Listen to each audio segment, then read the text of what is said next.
Aytsam ishonmaysiz, uyidan 3 million dollar chiqib qamalgan Andijon viloyat hokimining sobiq o'rinbosari 1 yil o'tib ozodlikka chiqdi. 2024-yilning oktyabr oyida Andijon viloyat hokimi o'rinbosarining xonadonida o'tkazilgan tekshiruvlar davomida 3 million AQSh dollari topilgan va byudjet mablag'lari talon-taroj qilinishi, mansab vakolatini suiiste'mol qilish va boshqa holatlar bo'yicha gumonlanib, protsessual tartibda ushlangandi. Jinoyat ishlari bo'yicha Yunusobod tuman sudining 2025-yil 8-iyuldagi hukmi bilan Jinoyat kodeksining 167-moddasi 3-qismi A va bandlari bilan aybli deb topilgandi.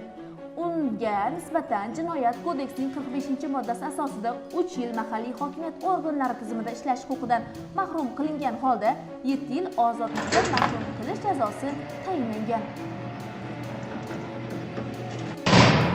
Biroq Jinoyat ishlari bo'yicha Yunusobod tuman sudi apellyatsiya instansiyasi sudlov hay'atining 2025-yil dekabr oyidagi ajrimi bilan Andijon viloyati hokimining sobiq o'rinbosari Botirjon Hamrayevga tayinlangan jazo yengilrog'iga o'zgartirildi va u ozodlikka chiqdi.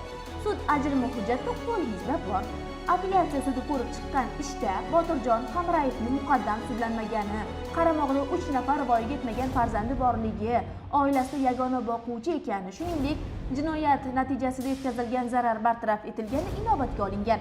Shunga ko'ra, sud ajrimi bilan Botirjon Hamrayev Jinoyat kodeksining 167-moddasi 3-qismi A va bandlari o'zlashtirish yoki restoratsiya yo'li bilan talon-taroj qilish bilan aybli deb topilgan.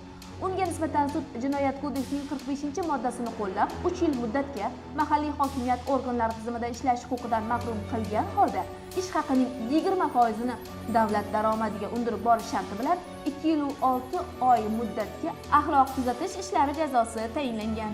Jinoyat kodeksining 62-moddasi tartibida Botirjon Hamrayevning 2024-yil 12-oktyabr kunidan 2025-yil 26-dekabr kuniga qadar 1 yil 2 oy 14 kun davomida qamoqda saqlangan kunlarning har bir kuni axloq tuzatish ishlari jazosining 3 kuniga tenglashtirilgan holatda chegirilib, shunga asosan tayinlangan axloq tuzatish ishlari jazosi o'talgan deb hisoblanishi belgilangan. Shunday qilib, Botirjon Hamrayevga nisbatan qo'llanilgan qamoqqa olish tarzidagi ehtiyot chorasi bekor qilinib, sud zalidan darhol ozod qilingan. Bu holatga nima deysiz endi? Fikrlaringiz uchun izohlarimiz ochiq. Nigohingizni kuzatishda davom eting.